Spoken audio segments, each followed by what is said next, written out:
Welcome back. The Canadian Context number 7. I'm here with my fellow host Abigail and myself Dylan. And joining us today we have a special guest, Ayush. Please introduce yourself. Yeah, it's great to be here. Abigail and Dylan, thank you so much for having me. It's great to be on a program like this. Yeah, thanks for being here. We're very excited to speak with you. So, you are the creative director of New Sapiens. You are the author of AI for Gen Z, a story of technology and society, and you are a podcast host of the Gen Z Diplomat podcast. Why don't you tell us the story about how all of these entrepreneurial endeavors began? Yeah, 100%. I also love my mom. It's not entrepreneurial, Oh, but it's very important. yeah, of Um, course.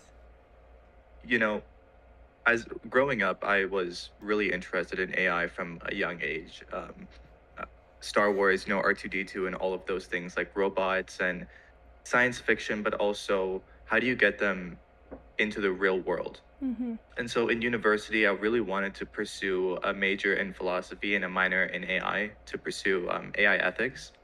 And that kind of was derailed during COVID. I was part of the COVID cohort where I had one semester in person and the rest of my university experience was on Zoom. And so that entire minor in AI was derailed, but I really wanted to still pursue it. So I read every book, I read every article, I listened to every podcast on artificial intelligence. And the main thing was that nobody was talking about AI in relation to my generation, Gen Z. I'm 23, I was 20 at the time, and I found this to be an incredible missed opportunity, an incredible hole in the market. We're talking about job automation and virtual politicians and deep fakes and autonomous weapons, and these are all fascinating and terrifying topics, but nobody is talking about it in the context of the generation that's going to live with all of these technologies for the foreseeable future. And so that's kind of where I started, which is okay, I understand my generation. I understand a tiny bit about AI. And so why don't I just kind of seek to fill that gap? And so I wrote the book, I started the podcast, and from these two ventures, I got that creative director job at New Sapiens. So Mm-hmm. that's kind of where everything started. Wow. Thank you. That was really a really great backstory. So your book it explores AI's role in shaping the future generation, which is our generation. Can you share with us some key insights you hope your readers would take away from your book? Yeah, absolutely. So, number one, I just want to say if anybody is interested in the book, I don't want you to buy it or anything. This is not the point. I would love to send you a PDF, or I can send the hosts a PDF, which they can make available on their own.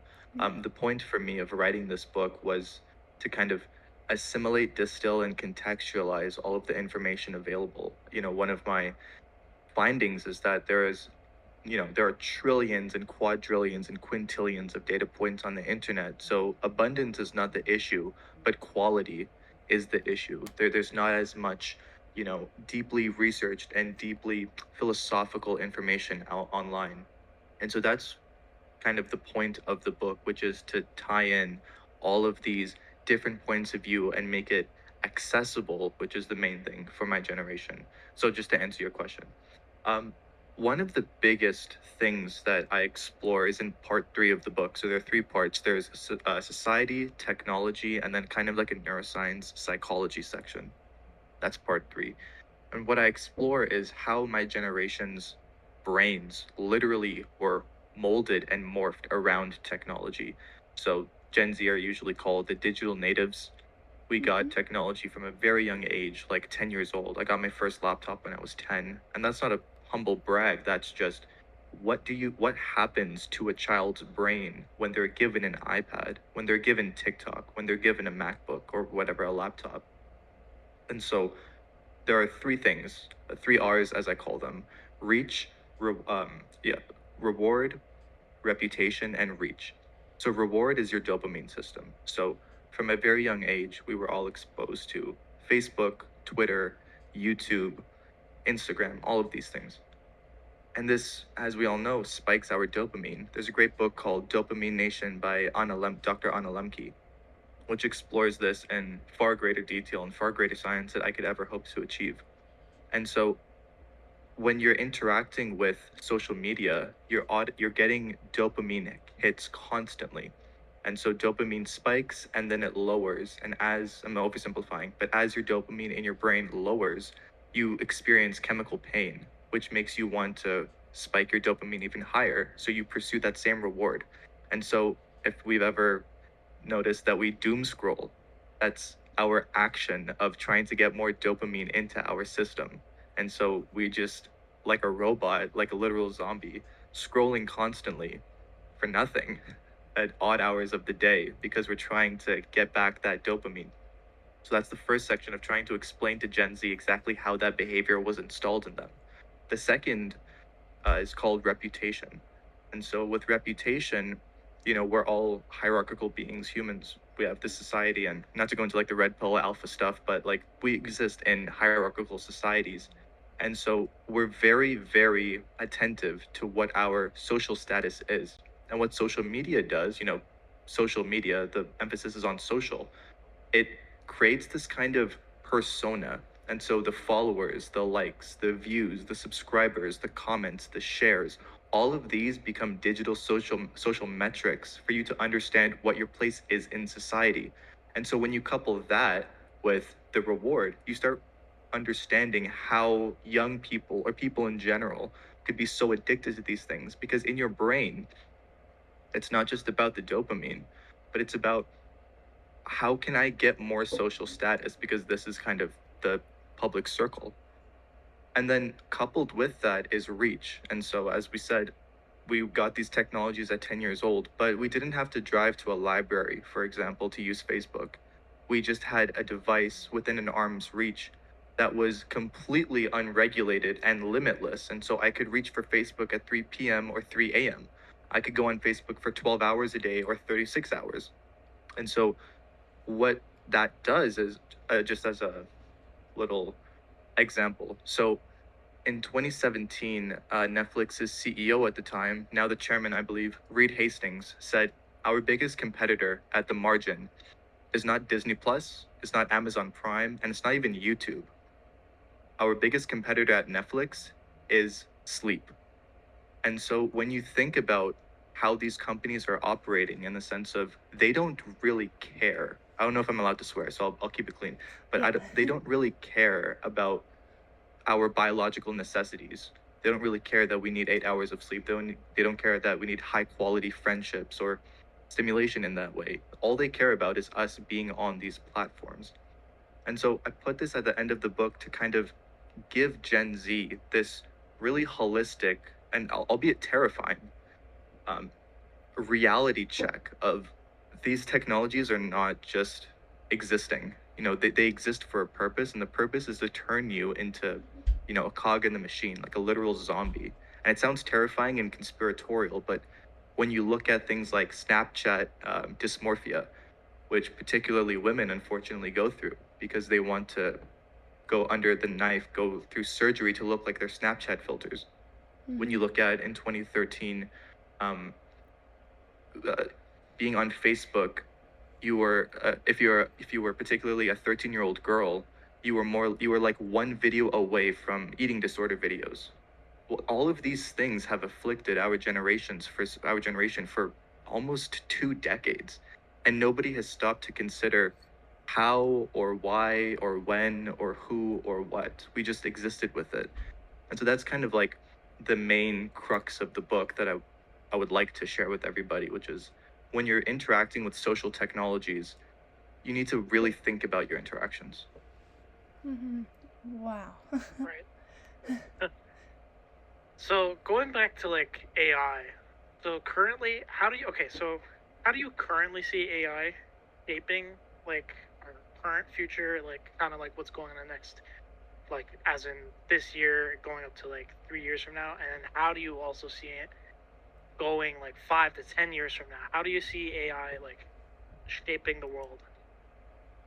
Yeah, no, so that's a really deep question. So I don't know how much time we have. It might be the entire 30 minutes. That's okay. If you could, like, most 100%. basic. 100%. So I guess we cut this explanation into two. So before 2022, let's say before October 31st, 2022, when ChatGPT came out, I would have said Artificial intelligence is this technology that's going to save all of us, but it could also destroy all of us. It's a technology where once the singularity occurs, once we achieve artificial general intelligence, then we will have to figure out the intelligence explosion and the alignment problem and the paperclip maximizer problem. I apologize if this is jargony, but I don't want to get caught up in the explanations. Um, all of these incredible but frightening things could be figured out, and we could achieve type 1 status relative to the Kardashev scale and beyond. After ChatGPT's release in 2022, my opinion on artificial intelligence, at least mainstream AI in the form of large language models, has completely changed to we have no bloody clue what we've done. We've released this genie that we can't put back in the bottle. And like social media, is this corruption in society. And so what we're seeing now is Gen Z and Gen Alpha eroding and corroding their thinking skills, their critical thinking skills. Just as an aside, I find it incredibly toxic when older generations, and this is not like an FU to older generations, but it's just a lack of thinking on their part, and I say that respectfully. But when older generations say Gen Z is going to save the world, but they also don't offer any tools or strategies for us to save the world, and then they allow us to interact with all of these technologies that are corrupting our thinking skills, and then put all of that, again, societal burden back on us to figure out. And I find that incredibly ironic and paradoxical, but that's just an aside. So again, sorry, Dylan, to answer your question. Right now, we're going through a phase with artificial intelligence where we don't really know what it is and what it can do. And I say that in a strange way because it seems like everybody's figured out how to use ChatGPT. We're seeing prompt engineering become like a job. But at the end of the day, all this is just like autocorrect on steroids. It's just autocomplete on steroids. If you know how a large language model functions, in the sense of it's just like this vast accumulation of training data, and then you do some fancy computation and you have this application. There's nothing that's going to achieve artificial general intelligence from that. It's just a lost cause. And I encourage people to look at Francois Chalais, who's a researcher in this. They can read The Myth of Artificial Intelligence by Eric J. Larson. That's a fantastic read on this. All of these pieces of all of these works detail exactly why large language models are a dead end to AGI. And I say that because if the goal isn't to get to AGI, then what are we doing with ChatGPT and Claude and Llama and Perplexity and everything? Like, what is that for? And I have one or two answers.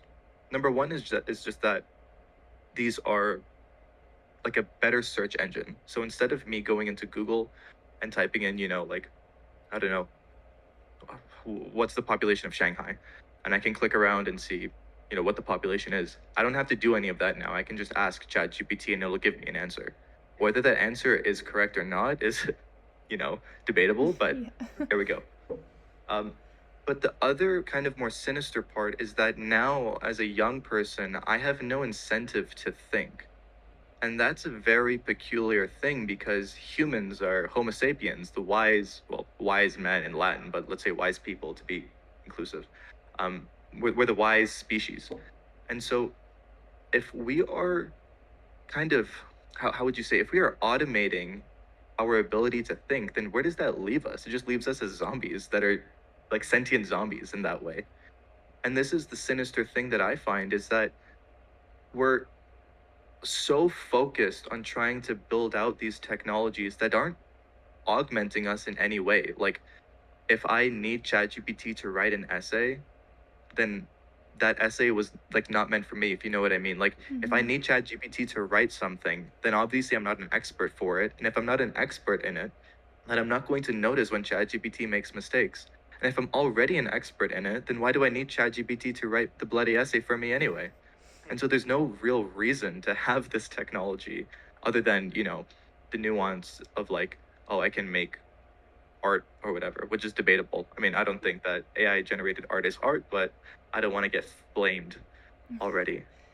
Do you think, though, that it should be used more like a tool than more, say, like, kind of like, not like replacing us thinking, but like, kind of like that, if you get what I'm saying? Yeah, absolutely. Absolutely. And I 100% agree. If we can figure out a way to use generative AI ethically and also in a healthy manner, absolutely. I mean, I've used it and I find it incredibly interesting when, I'm writing a new book on cryptocurrency, and there's so many things that I don't understand, and so I'm using ChatGPT and Claude to kind of work through ideas and figure out, like, is there something to this? But even in that kind of, again, I'm very, very attentive to, oh, am I offloading too much cognitive effort into this application when I should be using that to augment my writing? And I'm very cognizant of that.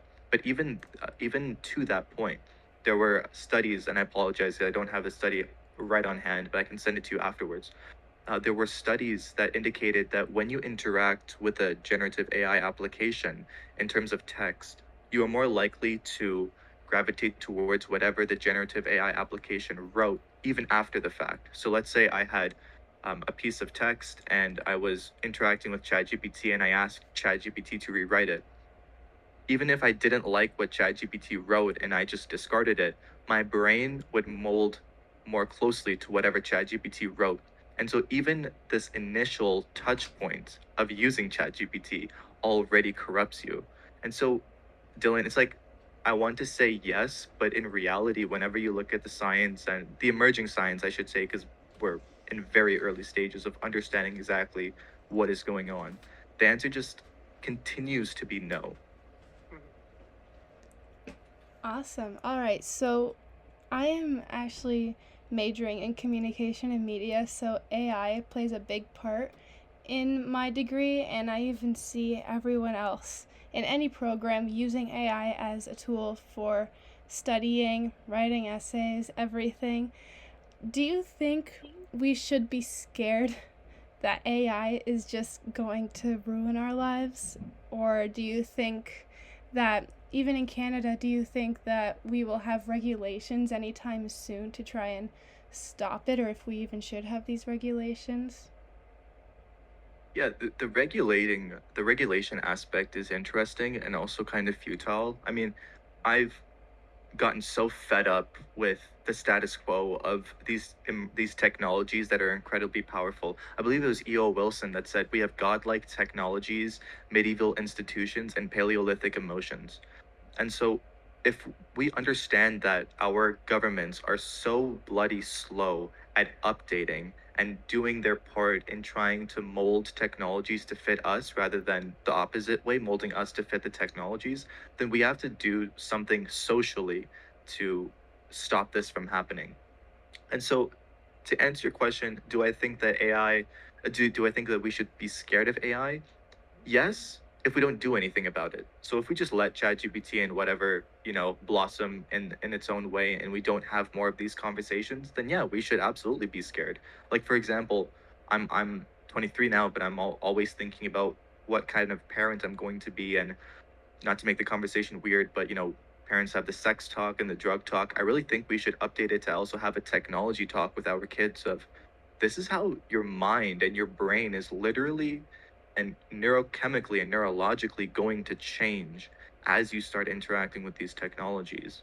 So if we don't do anything, Abigail, absolutely, we should be terrified of what occurs. So just to give you an example, so in the romance part, which I also detail in the book, we have people downloading an application called Replica to have an AI girlfriend or boyfriend. We are offloading our romantic relationships into AI to the point where the study was 40% of Replica's users were already in relationships. And so when we think about like having, this stupid thing that the red pill community or whatever talks about, like the main chick and the side chick, we have the main girlfriend in the world of atoms, and we have the side chick in the world of bits as the replica AI. And so that's terrifying to begin with. And then you go a step further and say, what if I just don't ever try to pursue a girl in real life or a boy or whatever? And you just have the AI persona who will never fight with you, who will never have a difference of opinion with you, has the same exact politics, will look exactly as you want and change as your preferences change as you get older. I mean, where does society go when it's not just being an incel, but it's being like a digital incel. It's not just you don't talk to women in real life, but you only talk to an AI. I mean, that's terrifying in and of itself. Going to the student aspect, though, I mean, yeah, I mean, why would you as a student use a tech? Well, there are two things. Sorry, I should make sure that I split it up into two. As a student, why should you use a technology that is impeding your learning? If you're just going to offload your essay writing into ChatGPT, then what's the point of going to school? Like, why do you need the degree if you're just going to not learn anything and give ChatGPT the essay? That's one way to look at it. But as a former student, 100%, if I was in school and the type of education that I got, I was so disappointed at um, the lack of constructive conversations, the lack of interesting ideas that were thrown around. It was just like I was sitting there and I was being, brainwashed in a certain way. And so if I'm a student now and I'm in all this debt to get a degree that doesn't even matter because the job market is ever changing and I'm probably not even going to get a job, so I'm stuck with a lifetime of debt and I'm going to be working minimum wage jobs until I can actually get somewhere. But even when I get somewhere, there's an incentive by big tech to automate those positions with AI agents. Why the hell would I ever pay my energy or attention into this system that doesn't even care about me? I mean, these are the types of questions that I have for educational institutions, which is, okay, you want students to update themselves to whatever you're teaching. When are you going to update yourselves to however your students learn? Because learning is completely different now to what it was 5 to 10 years ago, albeit 20 years ago, albeit 50 years ago. And just to solidify this point, in public schools, you guys know when the periods change, you hear the bell. Yeah. You know where that's from? No. In There's a book called The Runaway Species by David Eagleman, and he details this. That bell is from the 1800s during the Industrial Revolution to change the work shifts of people. And yeah, I've heard of this. Yeah. And so you have this Pavlovian thing of there's been no update from the Industrial Revolution in terms of how we're getting our kids and our children to change their learning, periods or whatever.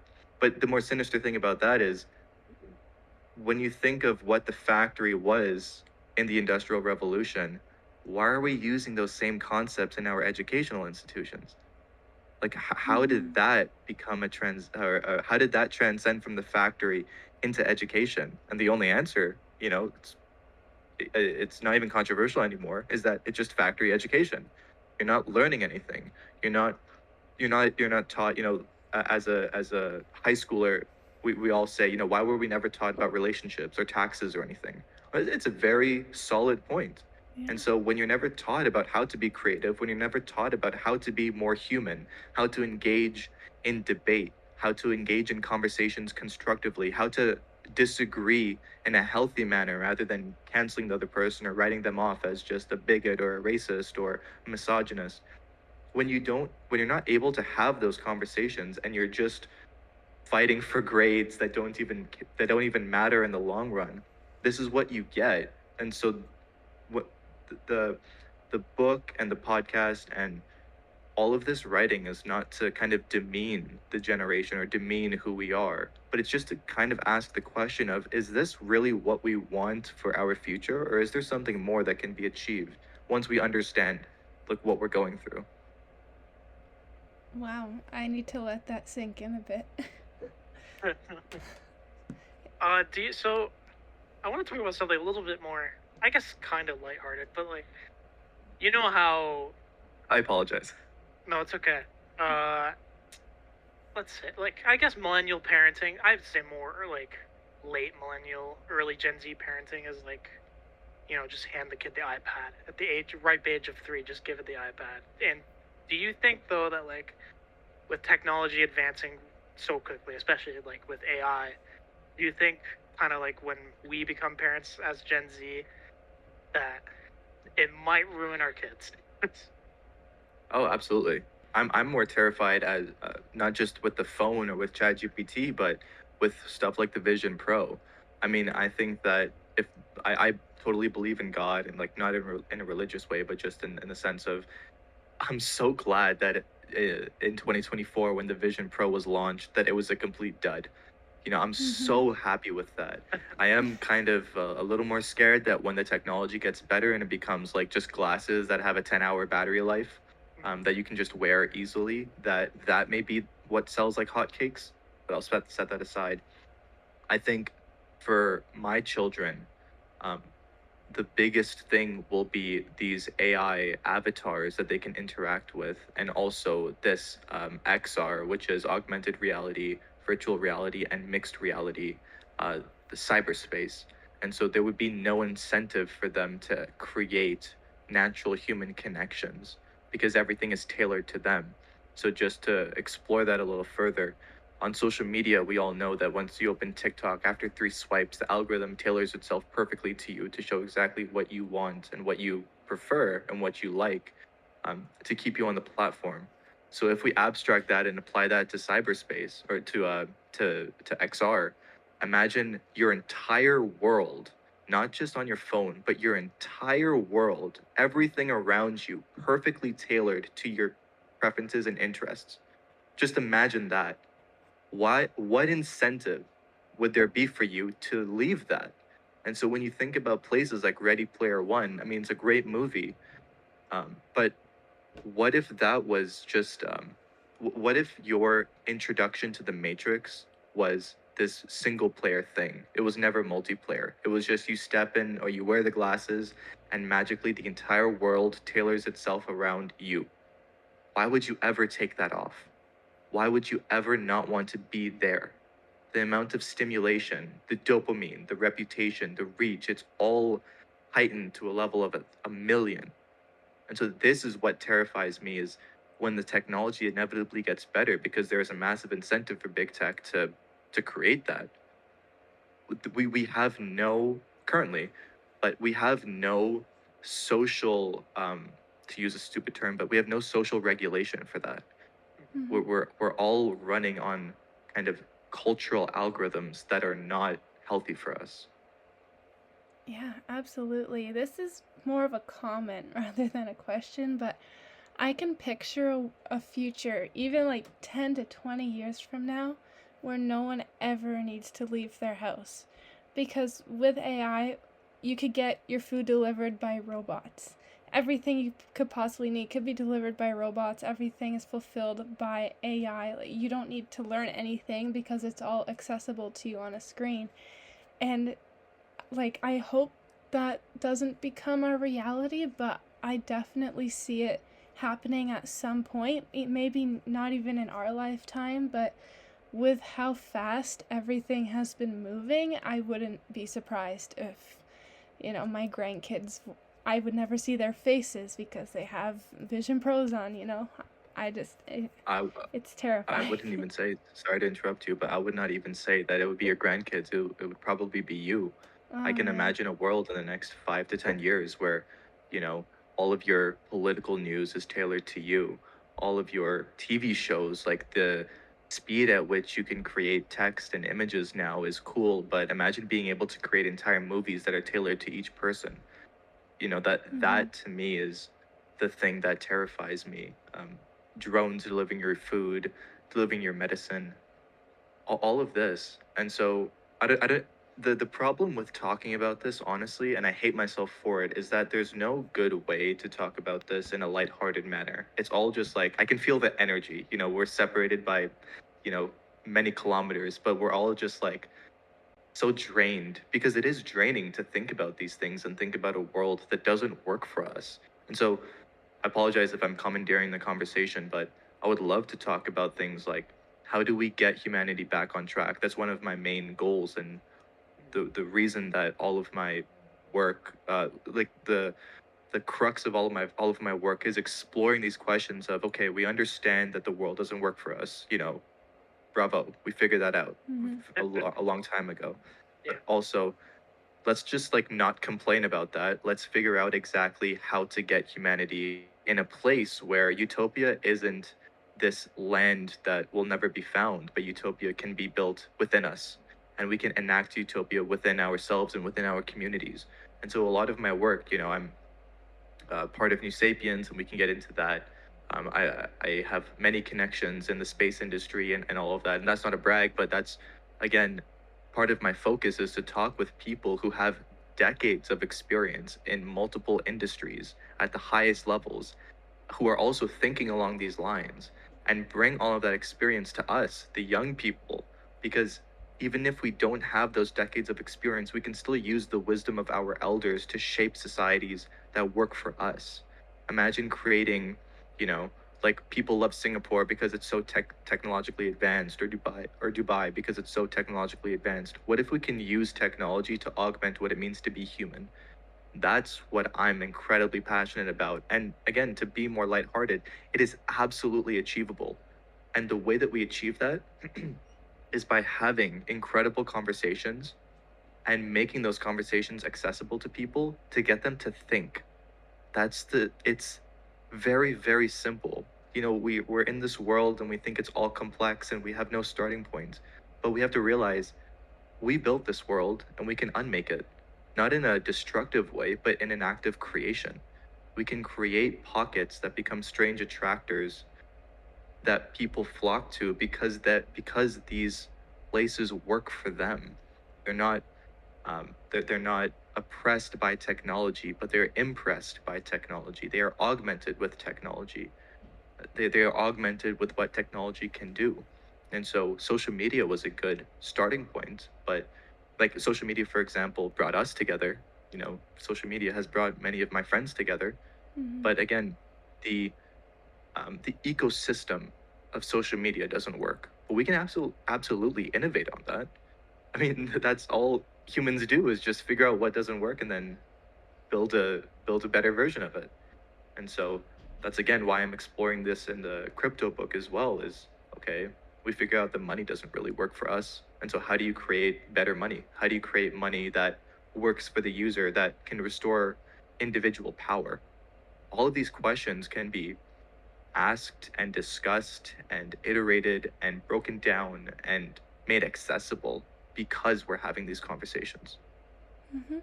Yeah, we'd absolutely love to hear your wisdom on how we get back on track, because the majority of our listeners are Gen Z and we are the future. So if we can hear more voices like yours, people who may know how to get us out of this mess, maybe we won't be so screwed 10 years from now. Yeah, absolutely. Did you want me to answer, or Yeah, Dylan? I of don't know if you. course. I've been commandeering the Oh, conversation. it's okay. You Oh. are the guest.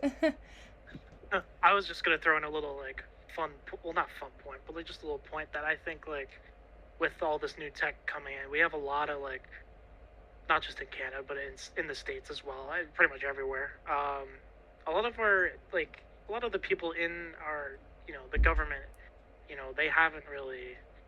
Of course, we have our younger members of parliament, all that, but they're not at that level where they could be prime minister, president, so on, whatever. And I think it's like, I think the world needs to change a few things, especially with the people who are running, the world basically, because if they don't in the next, let's say, I don't know, 10, 15 years, it's going to be like, oh, well, Mr. President, new AI just came out, whatever. It's possibly going to end the world, and then because he's some old dude, he's probably gonna be like, oh, I don't understand it. Just let it be. Mm-hmm. Yeah, absolutely. I absolutely agree with that point. The only thing I would disagree on is that we need to go through these medieval institutions like government to enact it. Satoshi Nakamoto saw that fiat money, government money, central bank money didn't work. And so instead of trying to get governments to change, he just created Bitcoin. And so I don't think that we need to go through these institutions that don't necessarily care about who we are or what we are. We can create it ourselves. Part of being a digital native is that we're digitally native. Like, we have access to, we don't just have access to technology, but in a sense that we are technology. And so in that way, I kind of smirkly call Generation Z the first cyborg generation, because we use our phone as kind of like a third limb. I leave my apartment, and if I don't have my phone, I come back, right? It's a strange relationship. But we can use that and we can augment that to help us create those communities that work for us. And the point is how. How do we do that? So number one, just to answer your question, number one is that I don't think that we need to listen to people who have all the answers. I'm going to say right now, I don't have all the answers. I don't want to have all the answers. I'm not trying to sell you a prescription. I want to have a conversation. I want to have a conversation with as many people as possible that are interested and curious and motivated to work on these problems together. So that's number one. Number two is, let's have difficult conversations in as public an arena as possible to get young people to think. That's kind of goes back to the first thing.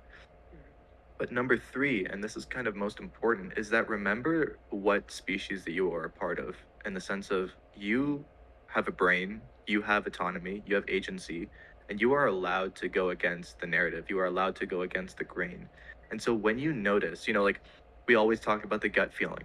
I feel like every single member of our generation has had the gut feeling that social media is bad for us from day one. I don't know whether that's just me, but I think every single person that's interacted with social media has said, you know what, this just doesn't feel good. This doesn't work for me. I don't like it. It's like smoking cigarettes when you don't like smoking cigarettes. You're just like, what am I doing here?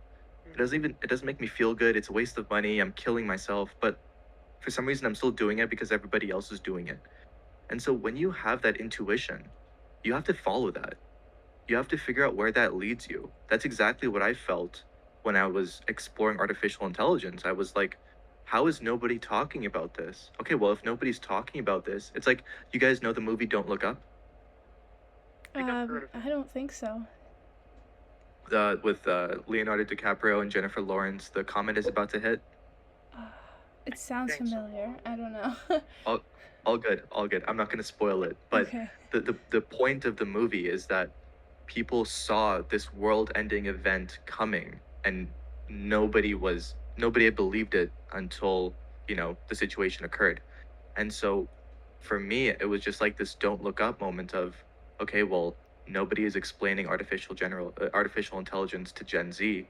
So why don't I do that? If I know that the asteroid is coming and I don't do anything about it, I am part of the problem. It seems like I have a spiritual obligation to do something about it.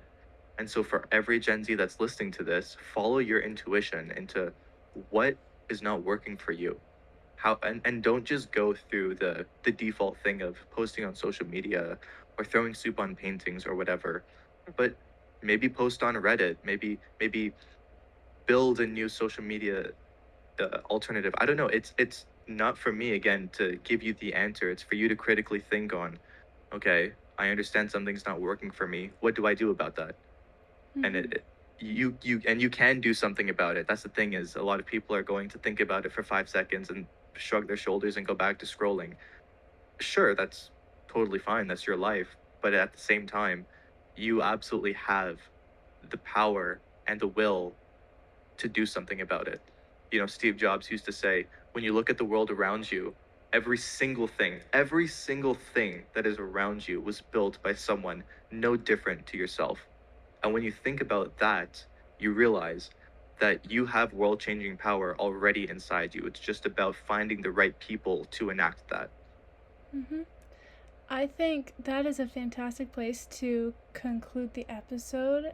You have shared some amazing insights with us, and I wish we could go on all day. This is very, very interesting.